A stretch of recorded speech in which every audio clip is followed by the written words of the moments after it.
Ang topic po natin ngayon ay yung mga madalas umihi. Okay? Pag madalas umihi, normal lang ba to o may sakit na? Tuturo natin, ha? Pakita natin yung mga causes. So, isang gagawin natin, kung madalas tayo umihi, tingnan natin yung kulay ng ihi natin.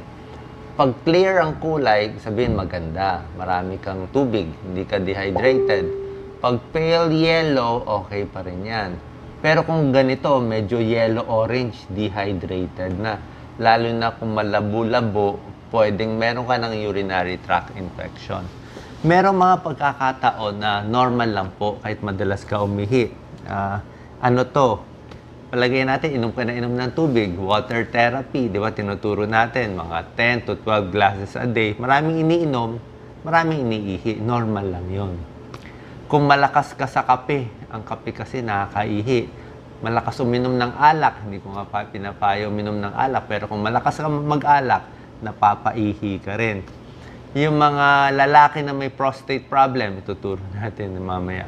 Pag malamig ang panahon, malamig ang aircon, malamig ang panahon, nagko-constrict kasi yung mga arteries natin. Pag nag-constrict yan, mas nag-filter sa kidney, mas umiihi. Okay lang yun, malamig, mas umiihi. Meron din pagkakataon yung mga taong may manas. Okay, baka yung mga babae na palagay natin, sales lady, nakatayo buong araw, may manas sa paa. Paghiga nila, yung manas, syempre na-absorb ulit ng katawan, naiihi yun. Madalas din umihi. Kaya siguro dapat galaw-galaw sa umaga, hindi masyado mag-ipon yung manas. So yan yung mga usually within normal pa. Diba? Kaya naman, malakas ka uminom ng tubig. Pero merong pagkakataon naman na may sakit na ang nangyari dahil madalas siya umihi. Anong mga sakit ang nagkakos na madalas umihi? Yun na nga, tulad na sinabi ko, tingnan ang kulay ng ihi. Warning sign yan ito. Pag madalas ka umihi, tapos malabo pa, ito pa possibility, UTI. Infection sa ihi, diabetes, madalas din umihi. Kidney stone, may bato sa bato. Okay? Infection sa puwerta, STD, pwede rin yan. Mga symptoms. So, ito very common. Pag madalas umihi, pero pag may UTI, kailangan masakit. Masakit ang pag-ihi. Minsan sa dulo ng ihi, minsan parang may bahid pa ng dugo. Pag matindi ang UTI, nilalagnat pa at masakit pa dito sa likod. Pag tinatapik mo dito sa likod, masakit. Pag diabetic naman, diabetic na mataas ang blood sugar na hindi nakokontrol, madalas din umihi. Kasi nga dahil sa dami ng sugar, ang nangyayari sa katawan, nilalabas natin to. Minsan pa nga yung sugar rin, alam ng langgam eh. Alam ng langgam ang diabetes. Kaya pag yung ihi nilalanggam, sabihin may glucose doon, may sugar. So pag diabetic ka, madalas umihi, malakas umihi, pa-check ang blood sugar. Isa din cause yun. Isa pang dahilan sa lalaki, prostate. Pag kayo sa mga lalaki, edad 50 years old and above, lumalaki talaga ang prostate. Nakita niyo naman, di ba? Pag sa lalaki, ano mga sintomas? Madalas umihi, parang dribbling. Tawag dito, dribbling. Parang nagdi-dribble, yung papatak-patak lang yung ihi na matagal. Sabihin, naiipit kasi ng prostate. Naiipit kaya ayaw lumabas. So, papacheck din kung may UTI. Tapos, ang isa pang symptom ng BPH, benign prostatic hyperplasia, ay parang kulang yung nalabas nilang ihi. Diba, minsan yung mga lalaki, naka-press pa sa dingding para may pressure mailabas yung ihi. So, pwedeng may BPH. Okay? Ano gagawin natin kung may BPH? Magpapa-ultrasound. Papa-ultrasound yung prostate, masusukat kung malaki. Kung malaki ang prostate, may gamot na binibigay ang mga urologist para pampaliit ng prostate. Okay? Pag UTI naman, may antibiotics para sa UTI. Ito naman, sangkos. Sa mga buntis.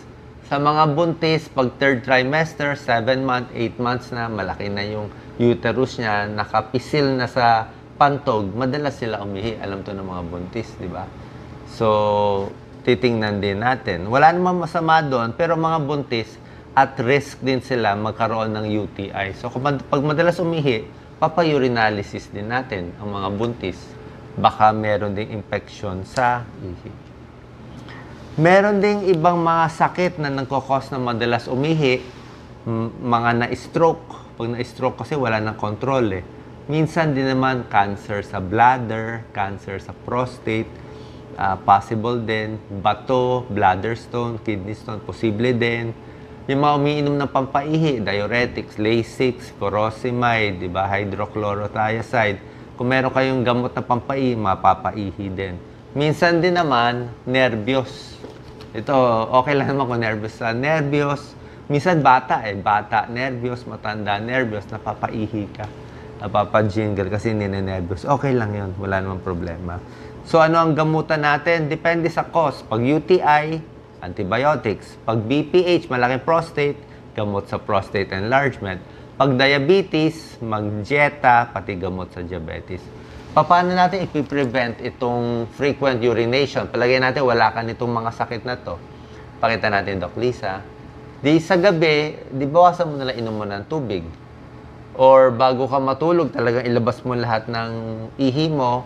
Kung gigising ka man, isang beses lang. Okay? Iwas sa may caffeine, kape, tsaka alak. Healthy weight lang. Tapos ito nga, huwag magmamanas sa umaga sa hapon. So, huwag matagal nakatayo, lakad-lakad, exercise para at least mabawasan yung manas. Tapos, lastly, meron tayong mga exercise para mas makontrol yung pag-ihi natin. Minsan kasi nawawalan tayo ng control eh. Ang tawag dito, Kegels exercise. Okay? Para lumakas yung pelvic floor, yung muscle natin. Para mas mapigilan yung ihi, mas marami maipon ng pantog. So ito, Kegel, nakababa yan, tapos tumataas. Siguro 5 times or 10 times. Yan, pampatigas ng muscle dito sa pelvis. Meron ding knee fold, binubuka yung dalawang paa. Yan, tingnan mo yung paa niya nakadikit, tapos yung tuhod niya nakahiwalay, tapos yun, sumasara yan. Open, close, 8 times. Pwede rin ito gawin naka-side view. Pero basically, ito lang. Ito lang. Yan lang, tsaka ito. Meron din isang Kegels exercise. Paano mo malalaman? Ganito yan eh, lalaki or babae. Tatry mo muna umihi or, di ba, minsan umiihi tayo. Tapos sa gitna ng ihi, pipigilin mo yung ihi mo. Pero umiihi ka na konti, tapos pipigilin mo. Pag pinigil mo, yun ang muscle na gusto mong palakasin, patigasin dito sa Kegels exercise. Kasi pag ginagawa mo yan, mababawasan yung madalas na pag-ihi, mas makokontrol ng bladder, mas marami siya naiipon, para at least paglabas nun, maramihan na.